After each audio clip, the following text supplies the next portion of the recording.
Hello. This theory will basically start with a very little recap of the first part, so if you haven't seen the first part, I implore you to do so. Otherwise, you'd be left behind on what I'm talking about. But last time we left off, I was going through every single mystery and plot hole through the movie. But there was so much to discuss that I have actually neglected to mention a crucial plot hole. So before we get to solving, allow me to present one last plot hole. But first, let's roll that intro.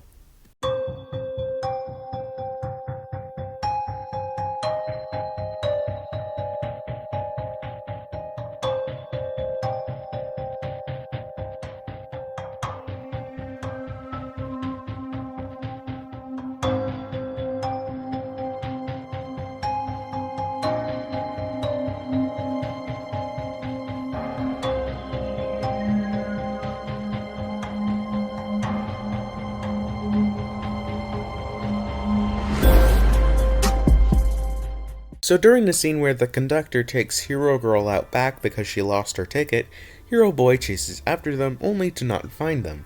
He's confused by this and figures the only place they could have gone to is up the top of the train, as he also thinks he sees their shadow.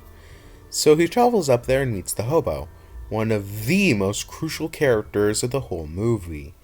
After their scene is done, Hero Boy manages to get to the front of the train, only to find Hero Girl up front, saying the conductor put her there. Logically, this makes no sense.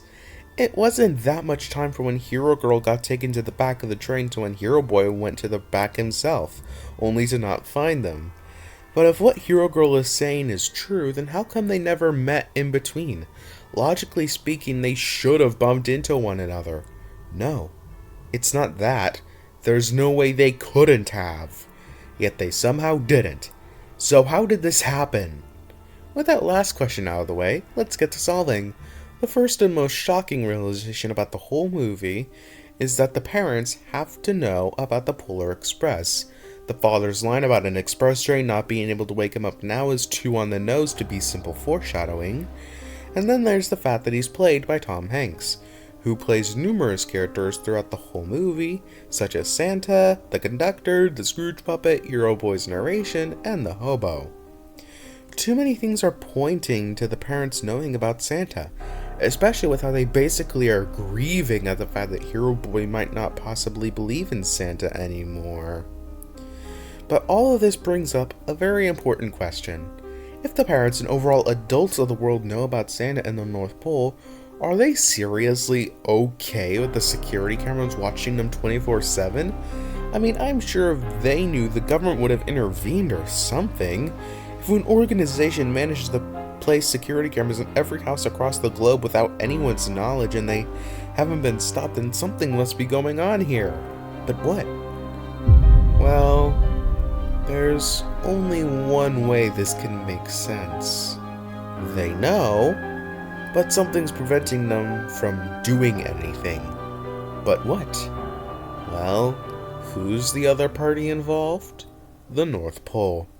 Here's what I think is going on. The North Pole is chokeholding the world into doing absolutely nothing. Via what? The security cameras. It's nothing short of a big flex. They are using them as a method of getting across the message, hey, if we can manage to do this, imagine what would happen once you make us your enemy. So of course the public would have no choice but to simply let them be, explaining why the parents know but nothing has been done about the security cameras, because they have no other choice if they want to be safe. But you might be thinking that the North Pole is a magical and innocent place. They wouldn't do something like that. Well, just take a look at the North Pole. It's nothing short of a disappointment compared to what we typically imagine. Instead of bright colors and plentiful snow, we instead get drab colors and overall lifelessness. And this only gets worse when we interact with the North Pole's residents, because the elves are interesting. Very different from how they are typically portrayed. I mean, listen to this line. I'll take care of this. It's in good hands. Trust me. The way the elf says, "Trust me," is odd. It only adds to the North Pole being disappointing intentionally. Alright, so we've solved one piece of the puzzle, but there's more to this puzzle that has to be figured out, such as the children and the hobo. The nameless children all sing the Polar Express song when, logically speaking, they shouldn't know it if this is their first trip. Hero Girl believes in the spirit of Christmas, so why is she on this train? And Know-It-All both gets the type of train on, yet he knows the safety guidelines of the whole train. So what is going on? Then there's the hobo. It seems as if everything is clear about him except what exactly he is. They imply so many things, such as him possibly being Santa, or him being a ghost, or an angel.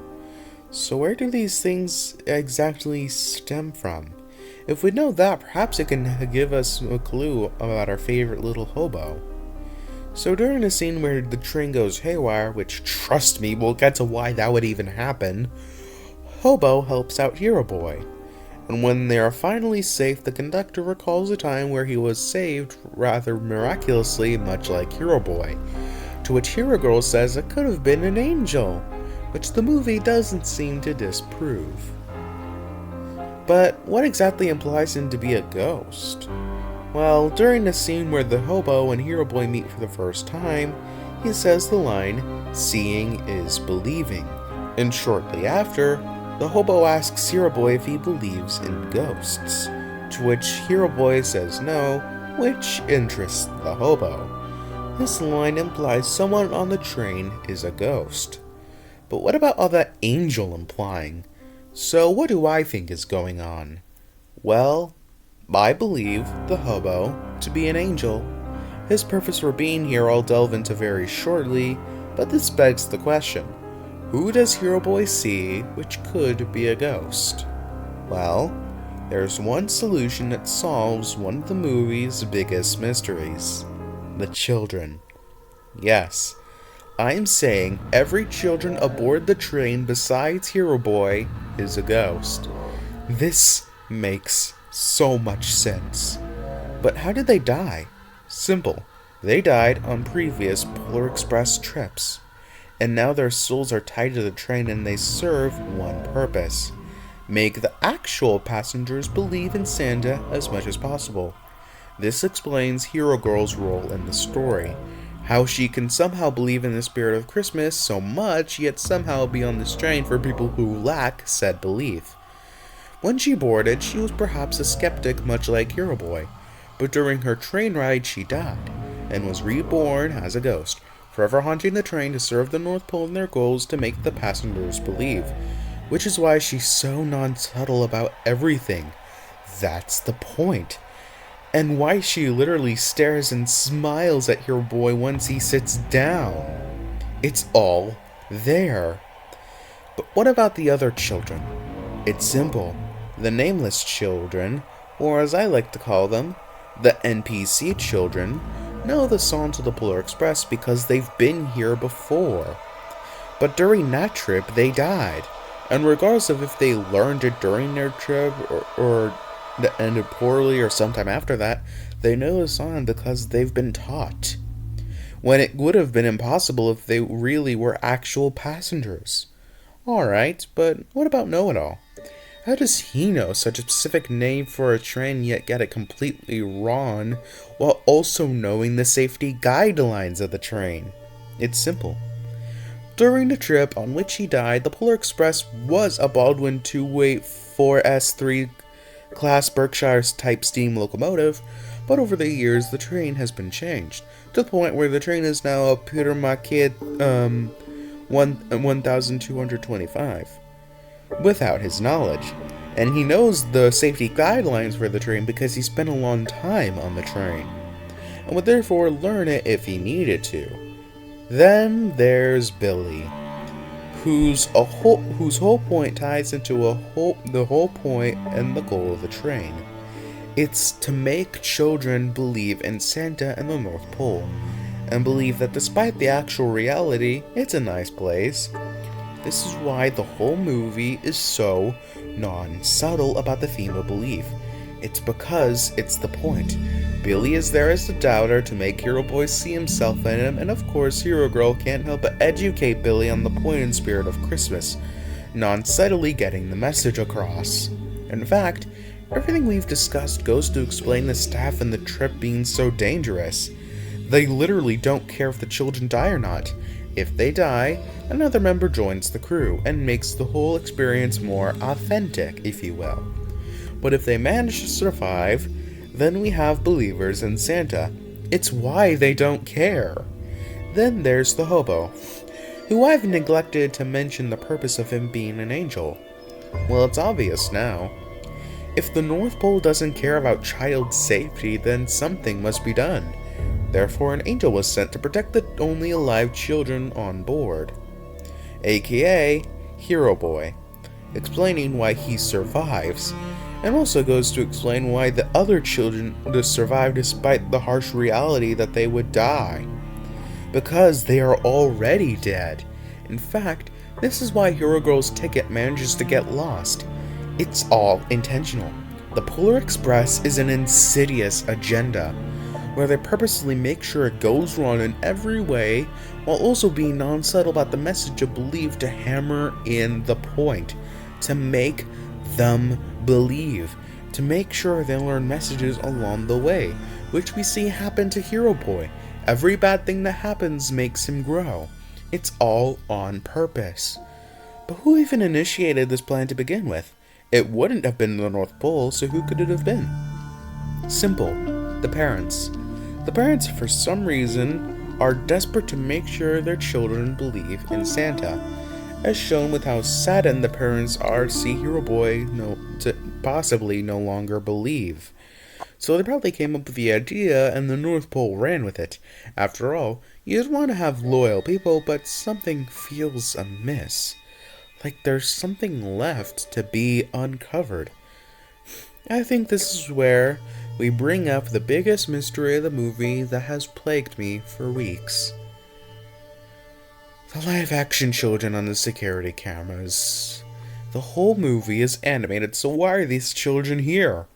Why are they live-action? I thought about it for weeks, but nothing came up.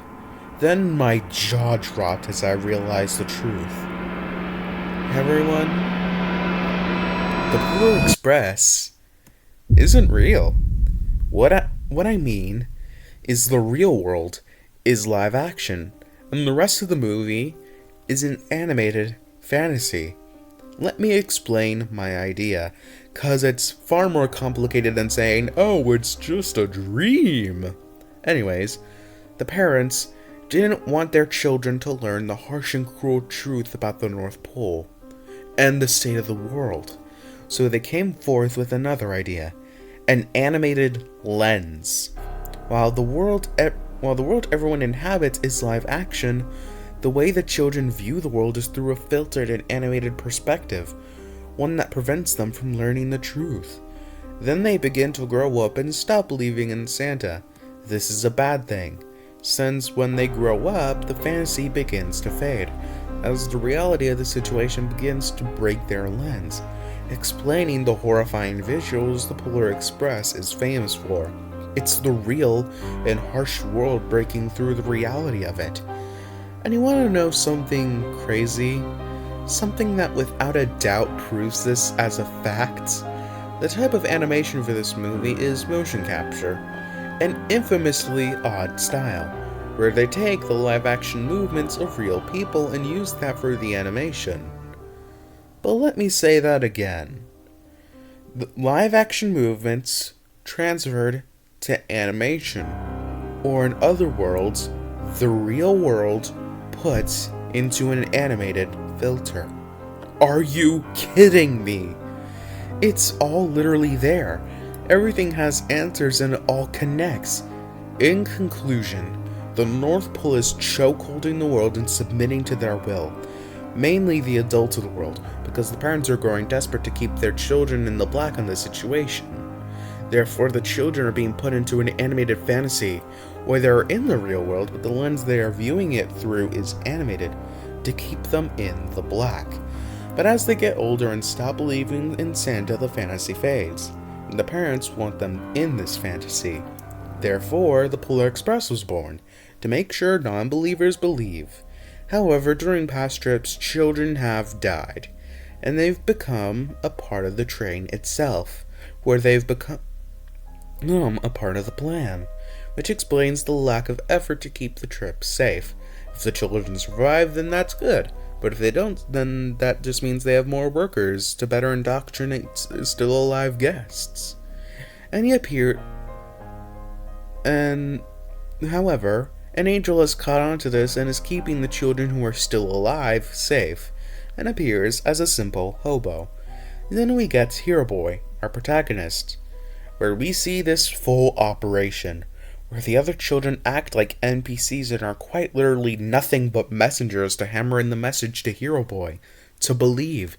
In fact, it's why everyone hammers in this point to him. It's all a plan. And as much as I'd like to say everything is fine and dandy and the case is solved, there's one issue that has bugged me. What is the North Pole's motive? Yeah, I'd buy them chokeholding the world into submission, but why would they do it? Are they sick and tired of the world hardly giving them any thanks? Are they tired of non-believers? Honestly, I don't know. The movie honestly hardly gives any actual smoking gun evidence for things. Like I said, it just drops these mysteries and doesn't elaborate any further. So it's a shame, but for now we'll have to leave these mysteries unsolved. At least, that's what I thought. Until I had an idea. I wanted to see if there were any live-action movies that matched the concept of my theory well enough to perhaps suggest a connected universe. So I googled it and searched all over. Then, I found a movie. And the more I delved into the movie, the more I realized that this whole movie is the missing puzzle piece I've been waiting for. One that solves everything. So, allow me to introduce you all to Snowpiercer.